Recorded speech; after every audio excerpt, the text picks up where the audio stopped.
नमस्कार, मैं कमलेश सिंह एग्जाम 21 के प्लेटफॉर्म से।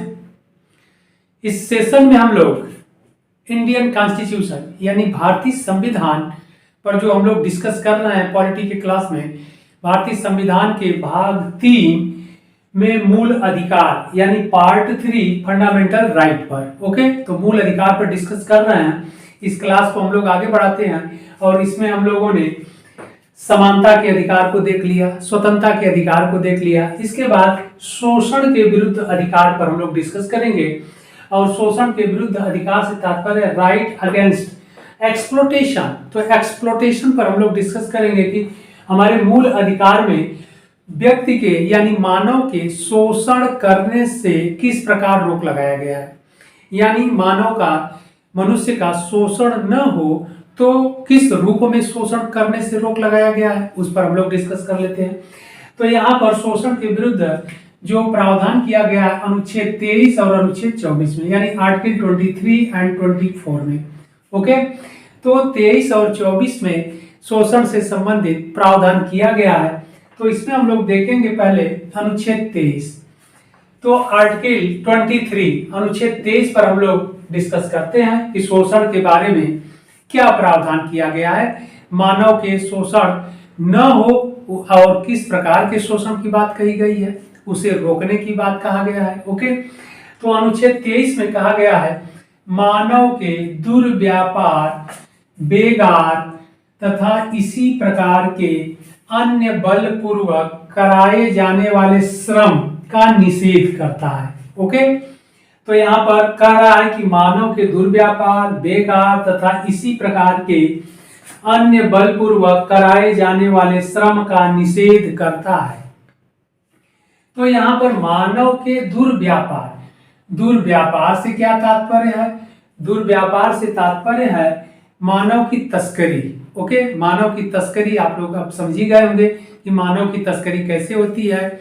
छोटे बच्चों को भी किडनैप कर लिया जाता है या फिर किसी के माध्यम से खरीद लिया जाता है, ले जा करके उन्हें महानगरों में, बड़े शहरों में जो उनके रैकेट चलते हैं उनको बेच दिया जाता है।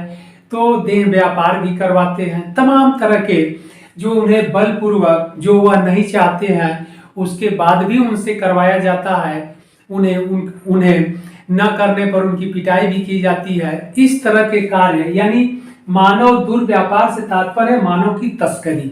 ओके, इसके बाद बेगार से तात्पर्य है ऐसा कार्य बलपूर्वक किसी से कार्य कराया जाता है और बदले में उसे पारितोषिक नहीं दिया जाता है। पारितोषिक का से तात्पर्य है कि उसका जो मेहनताना है या सैलरी है या वेतन कह लीजिए उसे नहीं दिया जाता है। ओके, तो बलपूर्वक, बेगार से तात्पर्य है किसी व्यक्ति से बलपूर्वक आप कार्य करा रहे हैं, उसके एवज में उसे पारितोषिक नहीं दे रहे हैं, यानी उसे सैलरी नहीं दे रहे हैं, तो यह भी शोषण के अंतर्गत आता है।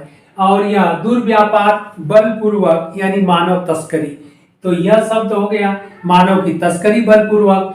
इसके बाद बलपूर्वक कराए जाने वाले कार्य, उसके इच्छा के विरुद्ध उससे आप कार्य करवा भी रहे हैं, उसे सेवाएं ले रहे हैं, लेकिन उस सेवा के एवज में उसे कोई पारितोषिक नहीं दे रहे हैं, यानी उसे सैलरी इत्यादि नहीं दे रहे हैं, तो यह भी शोषण के दायरे में आता है। इसके बाद है बलपूर्वक, अन्य बलपूर्वक कराए जाने वाले कार्य।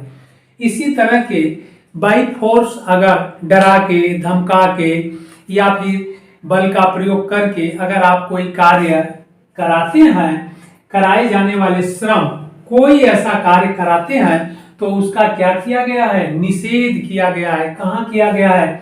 हमारे संविधान के भाग 3 के मूल अधिकार में जो शोषण के विरुद्ध अधिकार दिया गया है। तो मानव के लिए यानी मनुष्य के लिए सुरक्षा प्रदान किया गया है, प्रोटेक्शन उसे दिया गया है कि अगर कोई व्यक्ति किसी को बलपूर्वक दुर्व्यापार करता है, मानव तस्करी करता है, बेगार करता है, यानी कार्य बलपूर्वक कार्य कराता है, उसे पारितोषिक नहीं देता है, और इसी तरह बलपूर्वक जो अन्य कार्य कराता है और उसके बदले उसे कुछ भी नहीं मिलता है, तो इस प्रकार के कार्य का निषेध किया गया है। ओके, तो यह आर्टिकल 23 है। 23 यही है, मानव के दुर्व्यापार, बेगार तथा इसी प्रकार के अन्य बलपूर्वक कराए जाने वाले श्रम का निषेध करता है। ओके, अब आते हैं आर्टिकल 24, अनुच्छेद 24। अनुच्छेद 24 को देख लेते हैं। अनुच्छेद 24 में किया गया है, क्या प्रावधान है?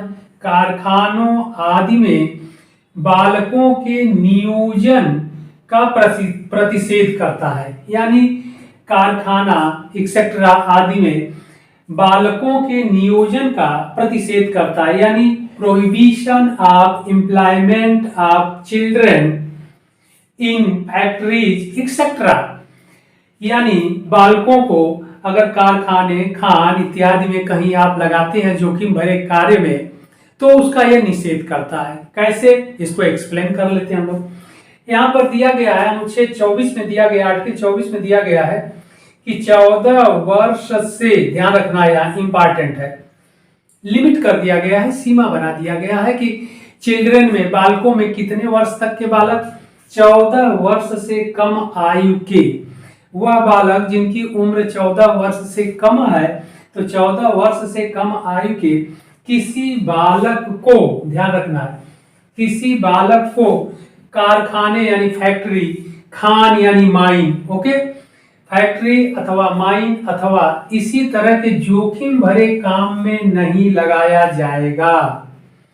जोखिम भरे कार्य से तात्पर्य है पटाखा फैक्ट्री, ओके, इस तरह की फैक्ट्रियां जहां पर हमेशा जोखिम बना रहता है, यानी खतरा बना रहता है, फैक्ट्री में, कारखाने में, माइन, खानों में 14 वर्ष से कम आयु के बालकों से सेवा नहीं लिया जाएगा, यानी उन्हें नियोजित नहीं किया जाएगा, यानी काम पर उन्हें नहीं लगाया जाएगा।